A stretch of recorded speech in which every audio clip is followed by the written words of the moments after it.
Hello nerds, welcome to another episode of The Week in Nerd. Is it weird that I almost called this the death episode? It seems that in almost every section we have some sort of tragic loss. One of those losses is not an actual person, but we'll get there. So we have Bad Omens teaming up with Corey Taylor for an unexpected cover in the music section. We have Acclaim returning to gaming, which was also fairly unexpected. In comic books, we have the death of the Silver Surfer, which is the one that's not actually a tragic loss. We have Daredevil Born Again has a very surprising, on multiple levels, casting announcement, and so does Shrek 5 in the movie section. And then we have kind of an anti-casting announcement in the rumor mill. We have a deconfirmation, if you will, over in the rumor mill. So stick around, we've got that and quite a bit more, though today is a bit of a light news day, light news week, I guess I should say, and grab your dubby, and let's get into it, shall we? In the music section, as I said, we do have Bad Omens and Corey Taylor doing, it's kind of an acoustic-ish cover that was kind of unexpected. We have Weed Eater taking out Basque on tour, which is pretty dang awesome. So stoner doom metal fans rejoice because, you know, kind of a couple of the best in the business. Plus, we have our first passing to talk about this week. So let's, you know, do the thing and get into the music, shall we? Music section. We have, I mean, you heard it all in the intro. You heard the big pieces, I guess, in the intro. So let's just go straight into the new music, shall we? We're not starting with the piece of new music that we did tease in the intro. We'll get there. But first up, we have Barbarians of California. We talked about these guys once before when they put out their first single. I believe that was the last record. They're putting out a new record. I believe, I don't know that for certain, but Barbarians of California have released a new single, if nothing else, called Mr. Microphone, and if you don't remember, this is the vocalist from AWOL Nation. I think it's one of the other musicians as well from AWOL Nation, but at the very least it's the vocalist, and I didn't quite realize that he could hardcore so well. Not that this is like the greatest hardcore that I've ever heard, but it's solid. It's definitely, and it's a fresh take all at the same time. So yeah, this is kind of invigorating. It's, if you like AWOL Nation, there are definitely parallels to draw here, but it also stands on its own 2 feet. So if you're into aggressive music, go check it out. If you're into AWOL Nation, you might find something there too. Okay, so Bad Omens, like we teased in the trailer, teamed up with Corey Taylor and did like an acoustic, almost fully acoustic version of Dust in the Wind. This is kind of a growing trend of doing like these haunting, slower, redone versions, covers of older songs. This is one that kind of stands out from the pack. I'm not a huge Bad Omens fan, but they're not terrible. I am quite a bit of a Corey Taylor fan, and man, he really shines on this. So this is kind of a great example of two great groups of people coming together and making something also fantastic. So I wholeheartedly recommend this song. If you're not a fan of either of the bands that Corey comes from, or even his solo stuff, or if you're not a fan of Bad Omens, you'll probably still dig this. So yeah, full on recommendation for Dust in the Wind from Bad Omens and Corey Taylor. Tours and festivals is the way of things. That is where we go after we're done with the new music. New music is over, so yeah, this is where we are. First up, we have Bring Me the Horizon has announced a new tour. It's the USA Ascension Program Part 1 is what they're calling the tour. It will be with Motionless in White, The Plot in You, and Amira Elfeki, I think is how that is pronounced. I am so sorry. It starts September 23rd in Raleigh, North Carolina. It runs through October 3rd in Los Angeles, California. Tickets will go on sale Friday. If you follow the link in the description, it will get you to a pre-sale, or you can just go check out their Bands in Town page or their websites or whichever and do it that way. But it will, the pre-sale goes up on Friday, and then I believe regular tickets go up just the next day. So there is that. Next on the list for tours and festivals, we have a 15-year anniversary situation for the dudes in Carnifex. Apparently 15 years ago, they released the album Hell Chose Me. So this is the anniversary tour for that. They're going out with Devourment, Body Box, and Monochromatic Black. The tour starts June 20th in Los Angeles, California, runs through July 26th in Riverside, California.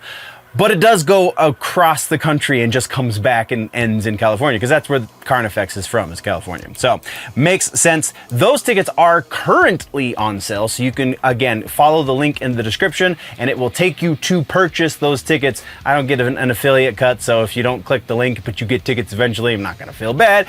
But if you dig Carnifex, which, you know, you probably should, then go get some tickets, because it's gonna be a hell of a show. And then the big tour that I'm super stoked. There were a couple of huge tours announced over the course of the last week, but one of the bands, one of the headlining bands for the biggest tour that I can think of, just is not a band that we're gonna cover on this channel anymore, so we're not gonna talk about their tour. But we will talk about Weed Eater taking Basque out. This is a very small handful of dates that start, where is it? March 24th at the 529 in Atlanta, Georgia. Wraps up about a week later on April 1st in Fort Collins, Colorado at the Aggie Theater.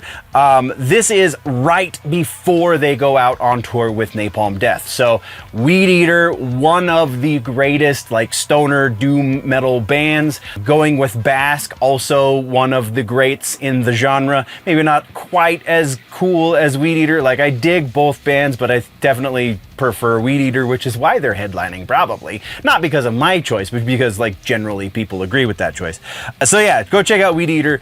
If you're, you know, you're doom curious, if you will, the stoner doom curious, this is a great show if you're just, because it's going to be cheap. I know a couple of the venues that this tour will be hitting.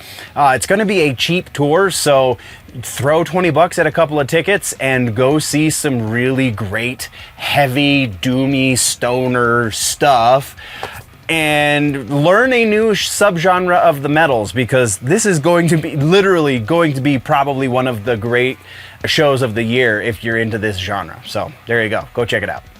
All right, and that brings us to regular ass news for the episode. This is a slow news week. I'm going to preface this once again. I know I said it in the intro at some point. It's just, that is what it is.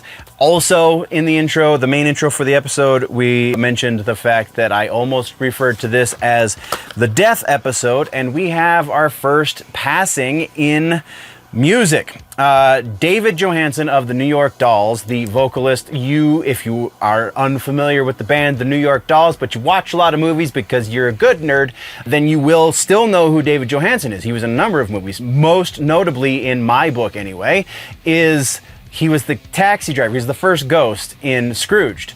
And like, just kind of all at once gave me fond memories, but also kind of scarred me as a child.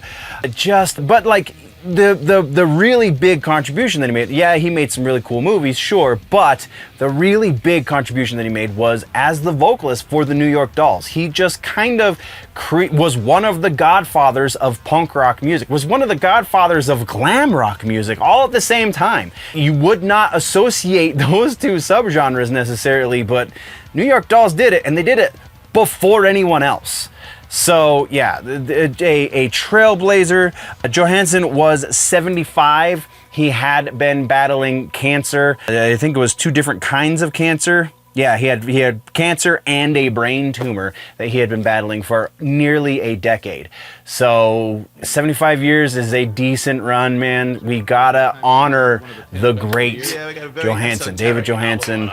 You will be missed. Does that give you a good feeling though when that happens? It really does. At the end of the year, especially, you know, Christmas time and stuff, it's a good kind of boost in the chops, as they say. You know? You know what I mean? Sure, yeah. It's a very pleasant way to end the year. Tell me, David, about the legendary, as we said, New York Dolls. Well, the New York Dolls, that's the band I guess I started in professional show business with. Before that, I was in a couple other bands, Vagabond Missionaries in Staten Island and Fast Eddie and the Electric Japs. But Fast Eddie and the Electric Japs. well, you see, we had one of the guys, this guy Fast Eddie in our band, his father was a war hero, and he had this big Japanese flag that he brought back and from Iwo Jima, wherever they did that. And we had all Japanese equipment, and we were the Electric Japs henceforth. Mm-hmm. Wasn't really a professional band. We used to play at like sock hops or whatever you want to call it. And then now tell me, describe for me the New York Dolls. Then the New York Dolls. See, then I was living in the East Village, and I met these guys, and we were like really early movers and shakers in the ecological movement, and meaning that we would wear anything, lampshades or those like garbage bags we used to put holes in the side and in the top and make like. Twiggy would be happy about it. Anyway, you wore makeup. We had a very colloquial. We wore makeup, tons of makeup. Well, because we were going through this adolescence, and you get those smudge marks on your face. So it's just easier to put on some eyeliner and forget it. And Clearasil. Like, people used to think you put on too much Clearasil, they think you're wearing makeup and stuff like that. But we had like a very colloquial sense of humor, and it was very kind of to a point like St. Mark's and Second. Is how colloquial we were. So it didn't translate that much. Not in a real broad audience then, huh? Very colloquial, but you were big on one corner. Now you did you had kind of an adversarial relationship with your live audiences? Well, yeah, because at the time, I don't want to mention names or anything, but it's the same thing today with rock and roll. There's a lot of really bands around that don't really make you want to shake. You know what I mean? So we always wanted to educate the audience. I think at the point that I've gotten to now, I'm not that adversarial or whatever you want to call it. I used to call it a confrontational kind of theater, where we used to tell the audience, you stink, and stuff like that, and get up and do your stuff. But I think there's a lot of like-minded people today, so it's not really necessary in this day and age. But did the audience seem to they enjoyed that when you would say you stink, for example? I think they enjoyed it. I don't know. Some people enjoyed it, some people didn't. I mean, it didn't translate that well, I don't think, internationally. Internationally, it did well, but that is the only piece of regular-ass news we have. Let's talk about suggestions. I know it's a bummer. We go out on a low note, but we're gonna do suggestions. Suggestions is always a little bit of a saving grace when we have slower news week like this. This week's suggestion in music is the new All That Remains record, Anti-Fragile. It came out about a month ago, and it is definitely something. So the first single, Divine, is probably one of the best metalcore songs to come out in nearly a decade. Just putting that out there. It's also the lead track on the record, so it starts, you start out on a high note. There are one or two tracks on there that kind of feel like filler. One of those was released as a single, so I don't think the band agrees with that take. However, the record as a whole is so much more solid than I anticipated. I've listened through it twice at this point over the course of the last week, and now I am recommending it to you because I think you'll appreciate it just as much as I do. Anti-Fragile from All That Remains, Mr. Phil Labonte himself and company.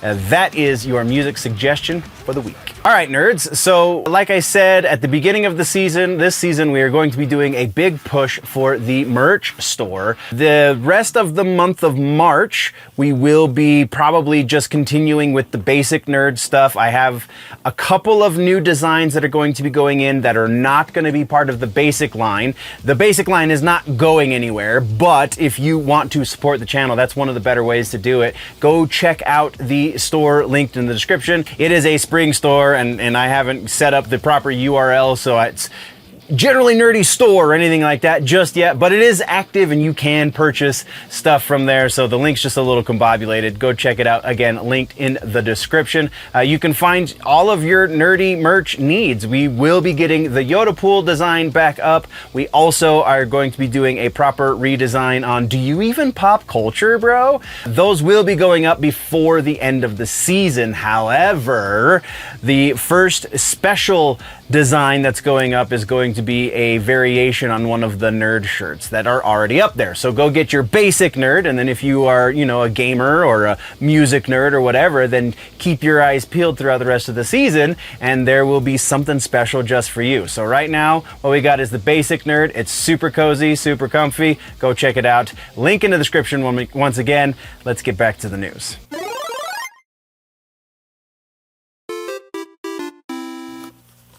So, gaming and tech section is where we are moving to next. In gaming and tech this week, we have YouTube ripping off Apple TV, who in turn also ripped off Amazon Prime in the exact same way. So we're going to get to that. We have a new side-scrolling game from the developers of the Teenage Mutant Ninja Turtles Shredder's Revenge game that looks pretty dope. And Acclaim is doing the Phoenix Rising thing and coming from the ashes, and Not exactly the way you might expect, though there is hope for the future. So gear up with some basic nerd merch over at the Nerd store, link down in the description, and let's get into the gaming section. Gaming and tech, actually.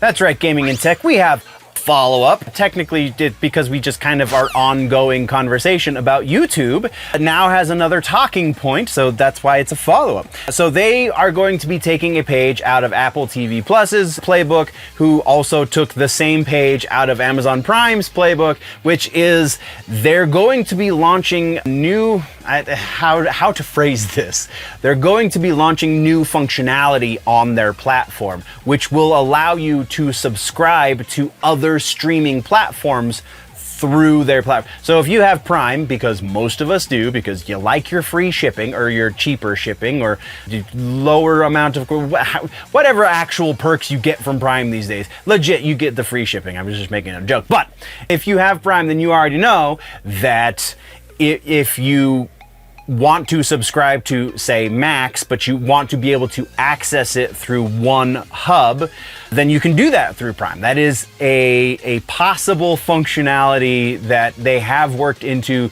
the Prime platform as well as the Apple TV Plus platform, and now they're working it into YouTube.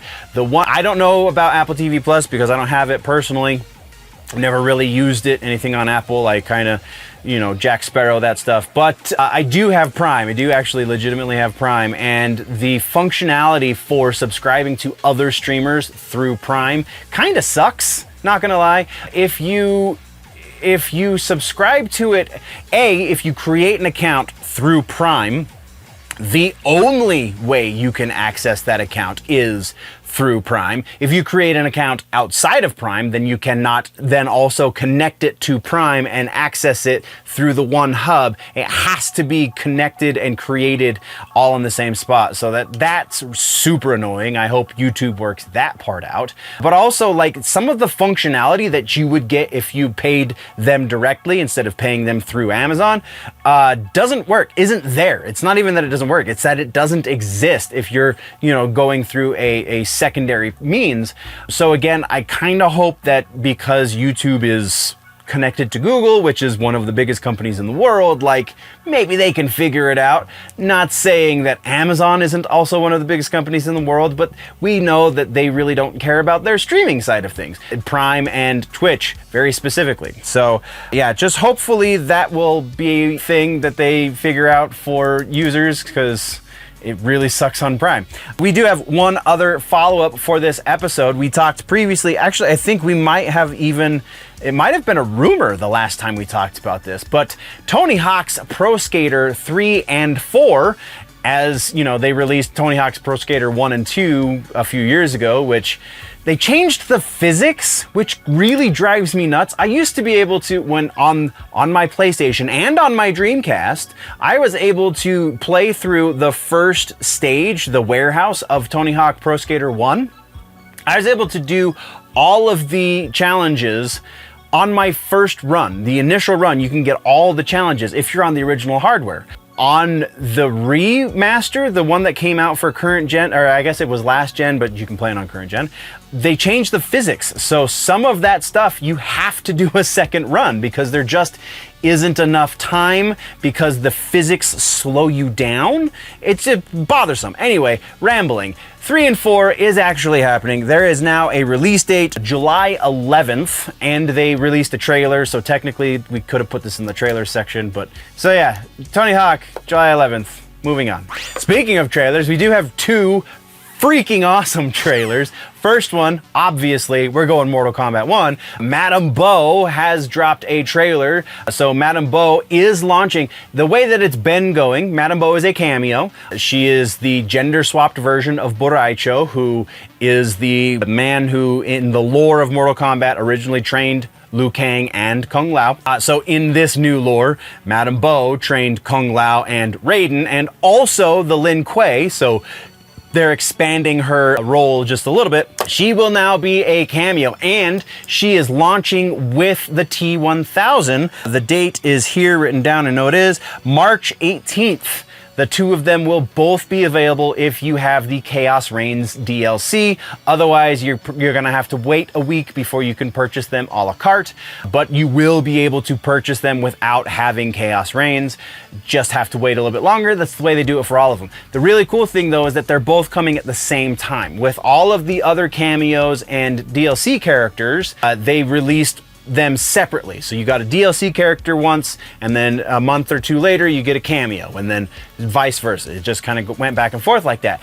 Well, apparently the Madame Bo cameo is meant to surprise, or was not in the original plan, or was not in the revised plan after Chaos Reigns didn't sell the numbers that they wanted it to. But now that Fortnite is happening, you know, they got a little bit of money to spend, and they have the mandate to move into Injustice 3. Sorry, stutters happen. They have the mandate moving into Injustice 3, which means they have a little bit of time, because they haven't been doing this is rumored anyway, they haven't been doing much development in the vein of Injustice. They've been stuck in the Mortal Kombat stuff because all of the DC stuff has kind of been up in the air, right? So now that James Gunn has specifically sat down with Ed Boon and the producers and executives and such at NetherRealm and said, hey, we want more DC games. You do that really successful Injustice franchise. Let's go there next.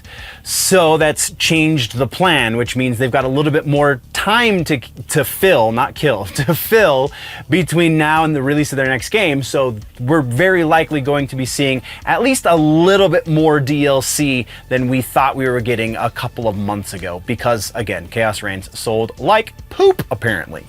So yeah, Mortal Kombat 1 Madame Bo trailer, go check it out. The other trailer that we have this week is for a new game called Absalom, which you're not going to recognize it because it's an original title with an original feel, but it will look very familiar if you're watching the trailer, because these are the same guys that brought us Teenage Mutant Ninja Turtles Shredder's Revenge, as well as Streets of Rage, was it? Or where is it? Yeah, Streets of Rage. Streets of Fury, good lord. Streets of Rage 4, words. And they're also the same developer that's working on the new Ninja Gaiden. Man, that's where the rage came from, isn't it? Ragebound. Ninja Gaiden Ragebound that we talked about when the trailer launched for the Game Awards a couple months ago. So yeah, super stoked for something original from these guys. The artwork looks fantastic. Shredder's Revenge plays really, really great. I'm a huge fan of Shredder's Revenge.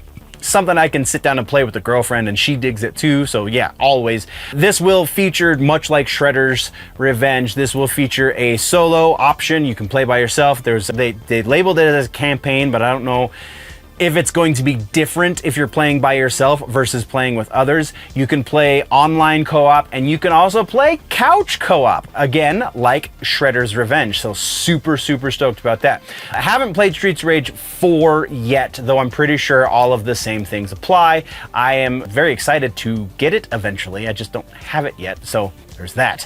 Go check out the trailer. It's pretty awesome. Linked in the description. Let's move on. That puts us into a regular ass news. I almost just said the news piece before the section name. Regular ass news is where we're sitting. We have one piece of news. This section, we don't have any death, well, unless you count Mortal Kombat, but that's a different kind of death. we don't have any, like, there's no passing, there's no one amazing in the field who is no longer with us, sadly. This is the only section, I think, that is not touched by some form of death. So congratulations, gaming and tech, I guess. But we have one piece of regular ass news, and that is Acclaim. So for the old gaming heads, much like myself, you will remember that Acclaim was a developer. Specifically, the reason I remember them very explicitly is because they were the ones who ported Mortal Kombat to home consoles. They also were the same company that did NBA Jam. I think, no, that was Midway. Midway did the NFL one. I can't remember what it was, but it's, yeah. Somebody's gonna tell me in the comments, and I appreciate you when you do. Either way, Acclaim is coming back, but they're not fully coming back as a developer necessarily. They are going to be coming back, or publisher rather. They are, though, going to be coming back to start as a means for other studios to find funding, to do marketing, and for PR purposes. And then long-term goals, according to the executives who have resurrected the Acclaim name, long-term goals is that they're going to bring back some of their original IPs. Again, the big one that everybody is thinking of is NBA Jam. Yeah, that's going to be pretty dope if they can figure out how to do that. But as it stands right now, we don't know what that timeline looks like, and we don't know what games or developers or anything that they're going to be helping with funding yet. We're just going to be keeping our ears to the ground on this one, and then we got to move on. And that puts us into our final section, which is suggestions. Gaming and tech suggestions this week. I'm going with an oldie but a goodie. Mortal Kombat 1. Madame Bo is about to drop. We're about 2 weeks away, March 18th. Come on, meow. So Madame Bo, T1000, both coming out in about 2 weeks. Now is the time to dust off the, get the rust off of the bones and the things, and get your chops back up, because it's about to get nuts. Madame Bo is the first cameo that is going to legitimately give the main character that you've chosen new moves. Like, yes, technically, because there is a cameo there, it is a different move set, but she is going to, if you watch the trailer, there is a new move that is given to the player and not the cameo, the main character and not the cameo character. It's pretty cool. I dig it. I'm super stoked for it. You should be too. Mortal Kombat 1 suggestion for the week. Next up is comic books and books. This is a light episode, and this is where it starts to really feel like a light episode. Comic books and books, we have one piece of news, and that is the demise of the Silver Surfer, which, again, going with the whole theme of death, is just kind of on brand for this episode, I guess. Okay, so yeah, we have just the one piece. It is regular ass news. We have no follow-ups. We have no trailers. We have one new book that is announced, and it's continuing with the death theme. This is technically our second death, but it's for a not real character. It's for the Silver Surfer. Silver Surfer is going to be dying. There is a new book called The Death of the Silver Surfer. They're going to be killing off Norrin Radd, so the Silver Surfer that everybody knows and loves, in favor of female Silver Surfer, so Shala Bal, presumably. I didn't see necessarily that it was going to be Shala Bal explicitly. It could be Dawn Greenwood. I don't think it will be, because I feel like Shala Bal is the more relevant one, at least currently in comics, but I haven't read any sort of Silver Surfer adjacent stuff in so many years that I honestly couldn't tell you. So yeah, it's going to be one of the female Silver Surfers. The expectation is Shala Bal, but we'll see, I guess. And Norrin Radd's going to go the way of the buffalo, at least for now, because it's comic books, specifically Marvel comic books. Things change, and that's what we got. Until we get to our suggestion, we do have one suggestion this week, because, it's a slow news week, so we got to do something to fill the time. And it is a book. It is not a comic book.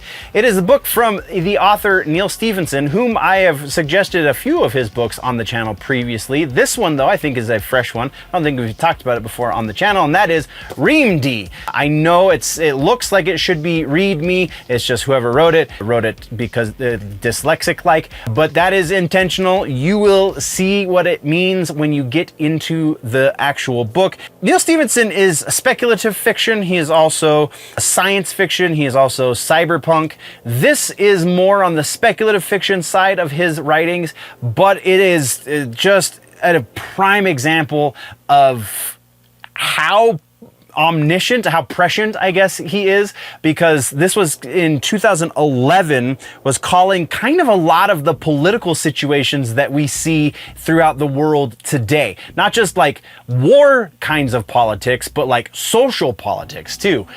Also kind of shows you a little bit how people on the left have shifted, because Neal Stephenson is one of the biggest lefties that I am a big fan of. Neal Stephenson, William Gibson, both are insane lefties, but they write amazing books, so there is that. Go check out Neal Stephenson, Reamd. It's one of my favorites. Honestly, one of my favorite fiction books that isn't science fiction. We'll say that. Just gonna stop you right there for a moment and remind you that, you know, the best thing you can do, if you're already subscribed especially, is to hit that thumbs up. Subscriptions do a fair bit, especially for smaller channels like mine, but the real big thing that the algorithm's looking for these days is that thumbs up button, because you can do that for every video. So, you know, if you really like what's going on, let the algorithm know. Honestly, if you don't like what's going on, let the algorithm know. That also, you know, is a thing that lets me know that, hey, maybe I missed this one, or, you know, I did something great. So there you go. Thumbs up, thumbs down, either way. Get some feedback going. Start commenting in the section down there where you can do the comments and stuff, because I like to interact with the audience. Even if it's negative, I will probably respond to you. So those are the things you can do to help. Subscribing also does do wonderful things, but you know, if you don't feel like hitting the subscribe button, then a thumbs up is probably a better way to go anyway. So go do the thing. We're gonna get back to the news now though.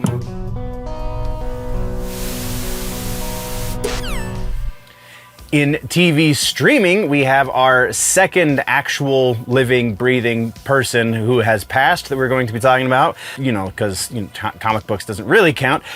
Plus, we have Daredevil getting born again, and there's and a new TV show from the people who brought you Mythic Quest is about to roll out. So we got that and a little bit more in TV.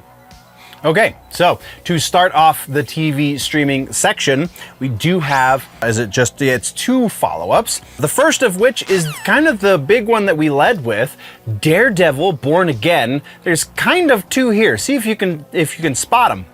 Apparently, Daredevil Born Again has cast Matthew Lillard for season 2. That news report again. There's going to be a second season of Daredevil Born Again. We know this before season 1 happens, which kind of is a given considering how much hype and buzz is surrounding this series, with all of the reviewers, you know, talking very glowingly about it. It seems that it was kind of a given that they would take a gamble and give us a second season, but also for that second season, they're casting Matthew Lillard in a role that obviously they're not going to give us yet, because we don't have season 1, so we don't know where the story's going. So if they said, oh yeah, by the way, Matthew Lillard's going to be Cletus Cassidy, because, you know, Matt Murdock is a lawyer, so Cletus Cassidy's going to get in trouble. We kind of already got a Cletus Cassidy. It wasn't really great. Technically, it's a different universe, but still, I don't think that would be the direction they're going.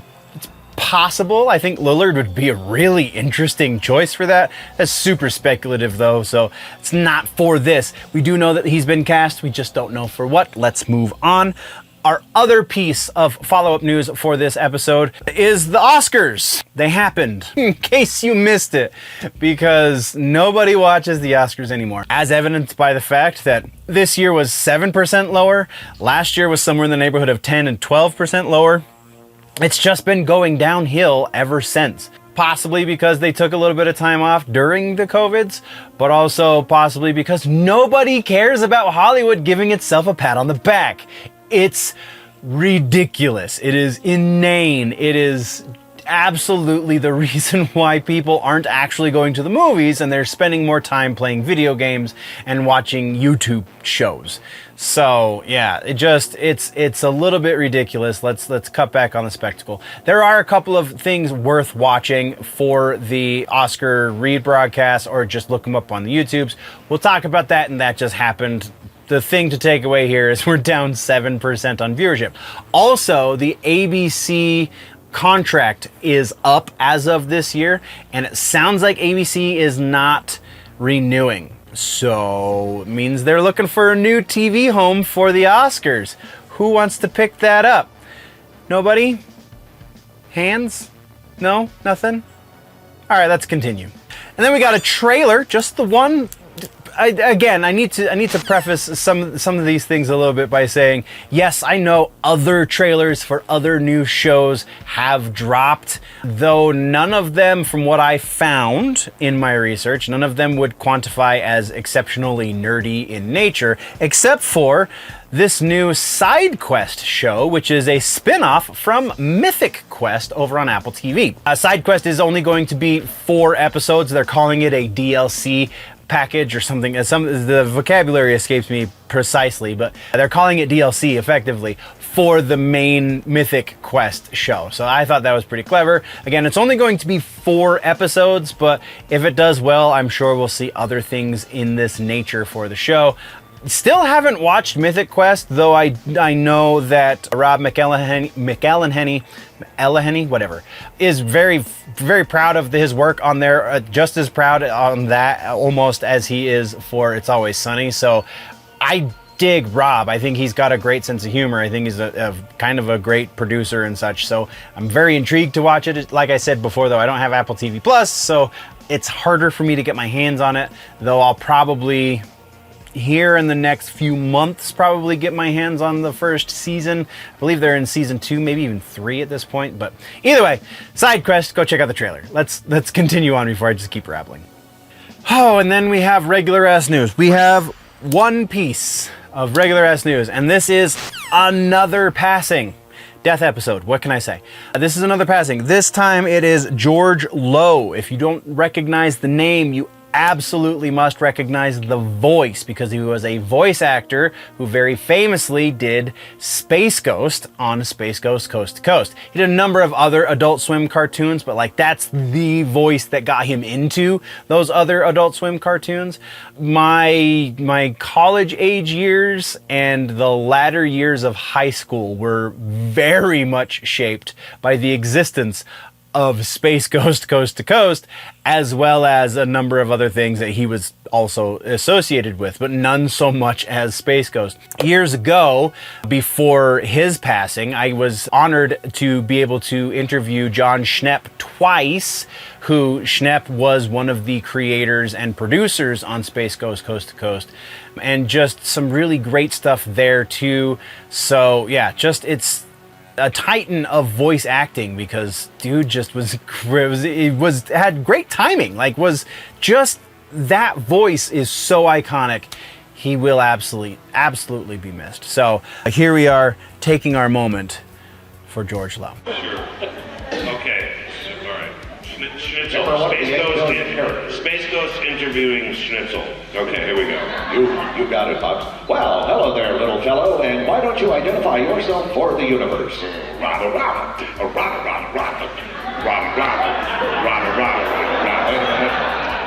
suddenly I'm in a drive-through somewhere ordering. What is happening? Wait a minute, something's wrong with the speaker. Miss, I did not order the Grande Delight with white sauce.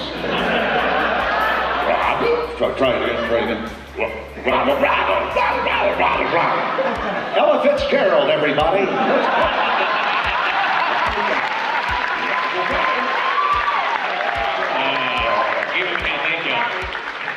Okay. And then again, we gotta pick it back up for suggestions this week. Whew, heavy week, man. So suggestions this week in TV streaming, we're looking at Daredevil, the Netflix series, as we get ready for the new Disney Plus series. It is also on Disney Plus, so this is just a refresher time. If you've never seen the original Deadpool, if you've never seen the original Daredevil show, you absolutely must, because if you're watching a show like this, you've never seen Daredevil. That's some of the best television programming that we as nerds have received ever in the history of ever. The third season gets a little wonky, but it's comic books, so you kind of expect that from time to time. But yeah, season 1 and season 2 are super solid. Season 3, really good, just not quite to the same standard as the first 2 seasons, but oh my god, just this sets the bar pretty high for where we're going with the Disney Plus show. So go see what I mean by watching Daredevil seasons 1 through 3, originally on Netflix, but now on Disney Plus. Why do I get the impression you forgot to push the subscribe button? I mean, it's free, so go ahead and do that, and, yeah, okay, thanks. Yeah, thanks. We'll get back to the show now. Okay, bye. Movies, once again, light episode. This is probably the lightest movies has been in a couple of seasons, not gonna lie. We have Shrek 5 dropping a surprise casting announcement, kind of surprise, I guess, and our third actual passing. It's just not a good week, I guess. Kicking things off, we have follow-ups and corrections here for the movie section. We have one follow-up. It is casting Shrek 5. We've talked about this previously. We got a little bit of a video announcing the cast, the returning cast mostly, but Shrek and Fiona have a daughter now, and that daughter is going to be voiced by none other than Zendaya. So, kind of surprising that they got somebody like that to do a voice on an animated show, though I guess the same argument could be made originally for Cameron Diaz voicing Fiona. So yeah, I can see it for sure. I dig this. I'm here for it. That's our follow-up though. Let's move on. Oh, and then we're back down with regular ass news. Oh man, this is such a draining week. Gene Hackman was found this week, passed away. He was found in his home. His wife also was found passed away in their home. He was, where did my notes go? Gene Hackman was 95 years old. His wife, Betsy Arakawa, who was a concert pianist, was 63 years old. And also one of their pet dogs was found passed. Still no word as to exactly what it was that took the lives of the three members of the Hackman family, but conflicting reports seem to suggest that maybe at the very least, Gene was in not the greatest health over the course of the last few months, though one of his offspring seems to think otherwise, even though other offspring of his don't agree. It's just the whole thing. The really super sad part about this is we now do know that Gene Hackman, who had a pacemaker, his pacemaker stopped working on the 17th. So it was a week before they were found in their home. And it was on a wellness check because people hadn't heard from them for a week.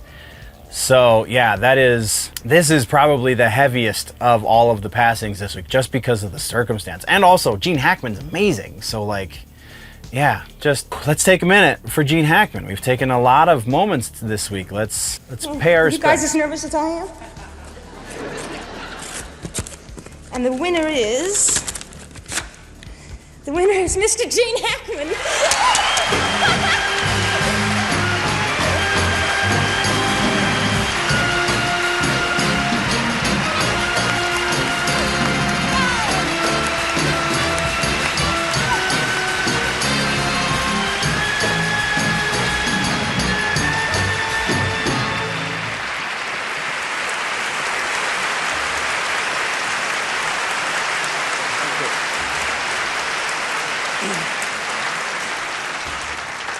That's what it says.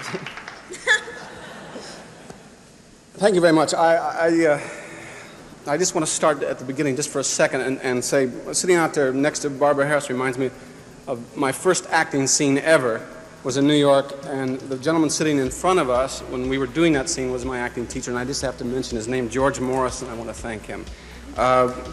Also, Mr. Billy Friedkin, who has already received his prize tonight, but I have to thank him because he really brought me through this when I wanted to quit. And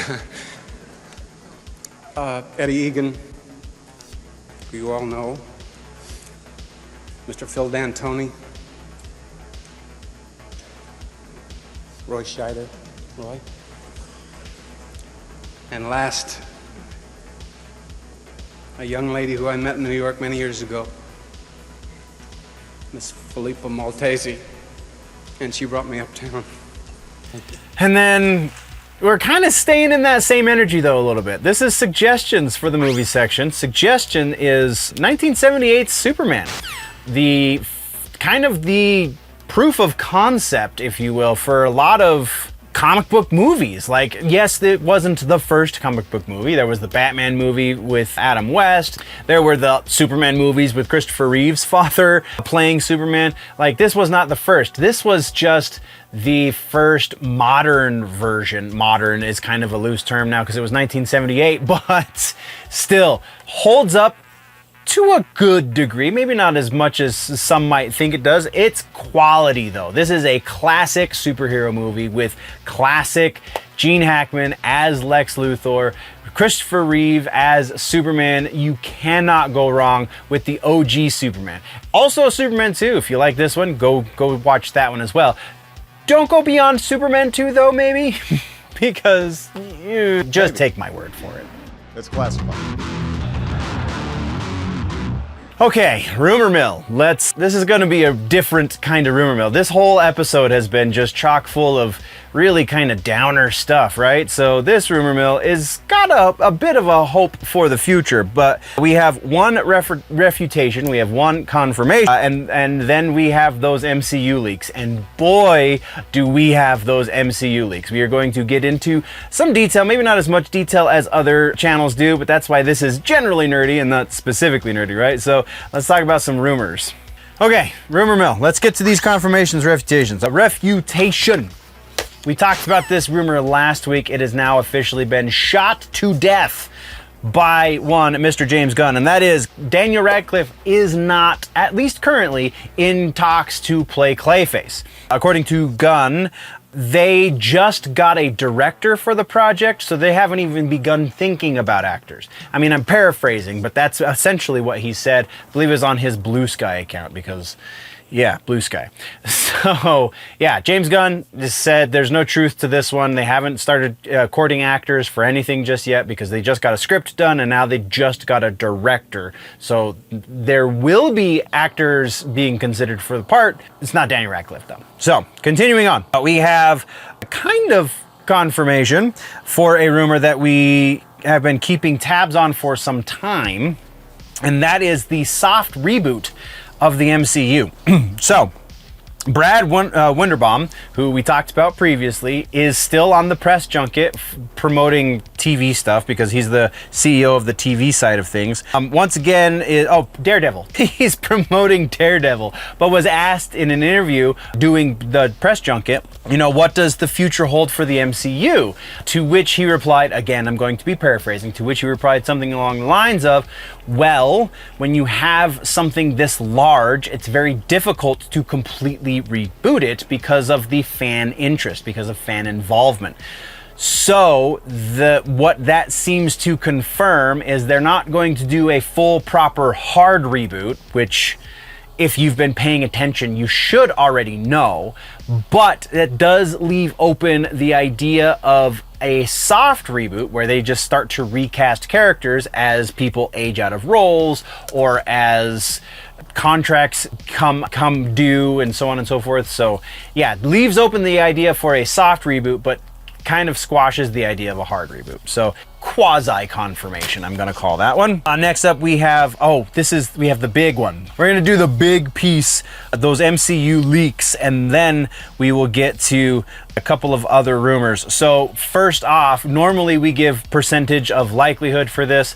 We're gonna save kind of that conversation for the speculation section in the rumor mill, just because there's so much in these leaks that we're going to spend a good portion of time talking about the leaks and what they are and what they seem to imply versus what we're actually going to be getting. So let's get to that. First off, the source. What are these leaks? These are leaked concept images for a number of MCU properties. At least one of which was a TV show that is no longer going to be happening. Also, we got Vision Quest, a little bit of Vision Quest in there, so we have kind of some idea of what's going on there. But the source of the leak is from Mushk Rizvi, who is was anyway, a confirmed Marvel Studios employee who does concept art for the company. He posted, or his assistant posted, or something, posted these on ArtStation in a folder that was labeled, and I don't have this in the notes for whatever reason, but in a folder that was labeled something along the lines of unused concept art. And it seems that it wasn't exactly unused concept art. It was very, very quickly taken down once, it was known that it was up. But it was already too late because the community got their hands on it. And so, yeah, now people are spreading it around. So we're going to talk about it. So you're seeing these things up on the screen right now if you're watching. If you're listening on the audio, maybe go check out the YouTube or the Rumble pages because you'll be able to see this incredible artwork. But we have a couple of insights into some things. First up, let's talk about the Vision Quest. The artwork definitely includes two very notable pieces.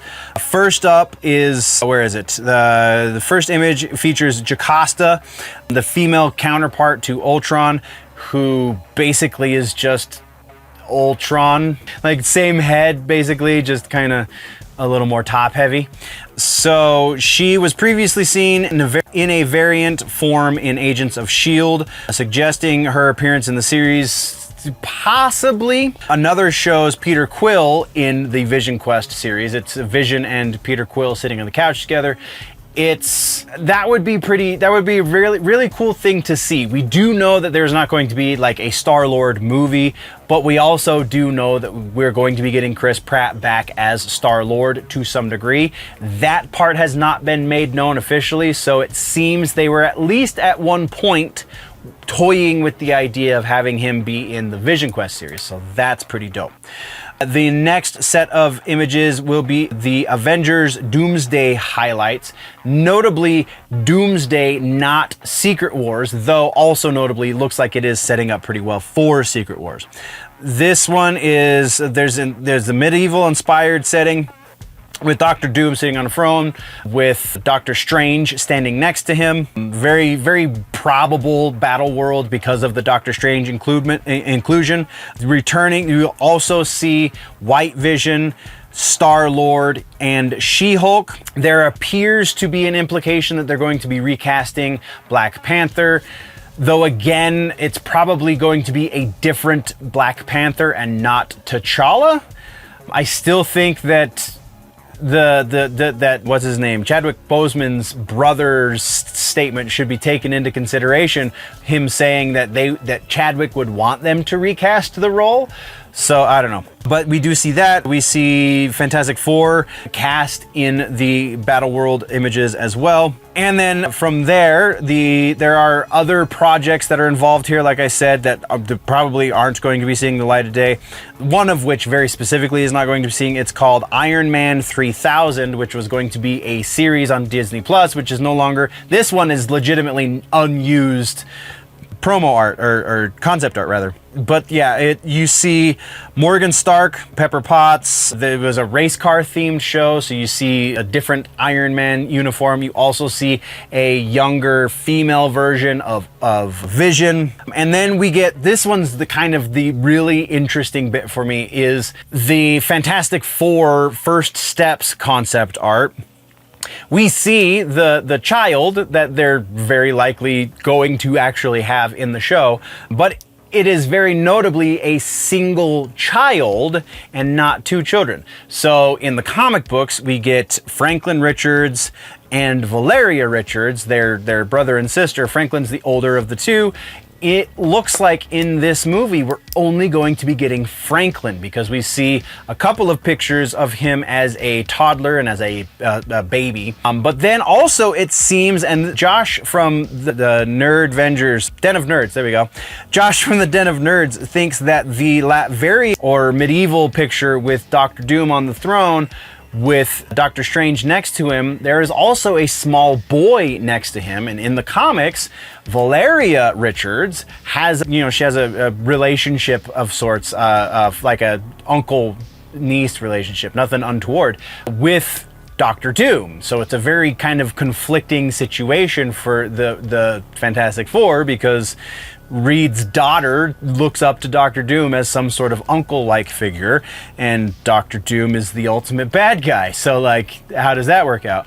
It seems that they're going to be, at least, again, I believe Josh in his speculation, that at one point, if it's not still the case, at one point they were considering having Franklin Richards be the one who has the uncle-type relationship with Doctor Doom to further complicate things and make for very interesting storytelling. So hopefully that is the case. Also kind of cool that you see baby Franklin in Spider-Man pajamas. I thought that was pretty funny. So yeah, I think that covers largely most of what we got in those leaks. So it's really interesting stuff. Again, we'll get to speculation and get into kind of the nitty-gritty details of how much of that I think is actually going to play out. So let's move on to our next rumor, and this one is a Star Wars rumor. This one's very interesting indeed. So Star Wars apparently is up for sale. Disney is looking to get rid of their $4 billion investment. They did make their $4 billion back before they decided to run it into the ground, so maybe they're just calling it even Stevens at this point. I don't know. But not only, according to the rumor, not only are they trying to now sell off the Star Wars IP, but they've actually been trying to do this for approximately 7 months at this point. So I think that Disney would rather, and this is getting into my logic for our percentage, we'll get there. I think Disney would rather sit on a property as large and culturally important as Star Wars. They would rather sit on it and let it rot and then resurrect it in like a decade or so rather than sell it. So, because that is just the vibes, as it were, we're going to go about 30% likely that Disney is trying to sell off Star Wars and Lucasfilm. There is a little bit there that's like, yeah, they've run their course, as it were, and Disney kind of just wants to keep making money. So if they're putting money into a project that is not returning their investment, they're not going to want to put more money into it. So yeah, there's a little bit of reason to believe that maybe they would want to just offload it entirely. I just don't see that happening. So next up, we have a gaming rumor, and this one, gaming rumors, generally speaking, when we get them, are usually pretty spot on. Gears of War is what the rumor involves. Words. So Gears of War apparently is the new E-Day game. Was originally supposed to be launching in holiday of 2025, is now going to be sometime in 2026. So release date moved back. AAA title getting its release date moved back. In modern gaming? No, you don't say. Let's say about 90% likely that Gears of War E-Day will now be released in 2026 instead of 2025. Honestly, we'll probably be hearing about it in the legitimate news in the next week or so. So that's what I anticipate. And then speaking of 2026 and the Xbox, apparently, according to a leak that kind of blindsided me when I read it, Xbox is looking to launch their next console in 2025. They're going to be in 2026 rather. They're going to be launching the next Xbox in 2026. I don't see that happening really much at all. The best I can give this is 25%, and I feel like that's fairly generous. Will we see it after 2026? I think the next generation for gaming consoles is more likely to hit 2027, maybe even 2028. 26 is still a little too early, especially considering they haven't built up any hype at this point. There's a lot of factors here. So 25% likely for Xbox's next console. Oh boy. That puts us into speculation territory. Like I said, this is where we're going to talk a little bit more about the likelihood for those MCU leaks. So my speculation for this is we're looking at about 50%, excluding the Iron Man 3000 stuff, because we already know that that's dead in the water, but about 50% of what we got in these leaks is actually going to carry over into the properties. I think the Franklin Richards stuff is very, very likely. They're only going to have the one kid. It's going to be Franklin. Then all of those other rumors that we've heard that kind of rely on them having Franklin will make a lot more sense and will be a lot more probable. So yeah, the Franklin stuff, I think that I have notes. I swear I have notes. Planet Hulk is going to be quite different. I don't think that art is actually supposed to be from the Planet Hulk project. I think that is the portion of Battle World that came from Planet Hulk. So yeah, there's a lot going on here. I don't think that is actually the Planet Hulk movie, because that's very much still rumored And I don't know, maybe he didn't work on it or something, but that seems to thematically tie in too closely to the other Doomsday images, so it just makes more sense that it would be part of the Doomsday movie. But yeah, we're looking about 50% of all of that stuff will actually resemble what we get in the end products. So that's what we've got for speculation, and that is what we've got for the rumor mill. So, housekeeping this episode. Yeah, still not much going on, nerds. Next week's episode, as far as housekeeping goes, next week's episode very possibly will be late, similar to last week, for actually very similar reasons. So it will hopefully be up by Thursday instead of Wednesday. I am still aiming for Wednesday, so crossing fingers that we can keep on that schedule, but you know, things get in the way. So yeah, next week's episode very likely will be a little bit late, so just keep your head up. And that's where we're at, nerds. What did I miss? What should we talk about in the next one? Let me know in the comments down below. Don't forget to share the show with everyone you know, because that is the only way that stuff like this actually makes its way out into the world. So if you like the things that you see here, don't forget to let the algorithm know that by hitting that thumbs up button. Don't forget to go get some dubby, because you know we like our dubby here at Generally Nerdy. It's good to us. So yeah, go check that out. The merch store, all of the things. I appreciate you, nerds. Thank you very much for sticking around all the way to the end. Before we go, always remember that if it's generally nerdy, it's probably here.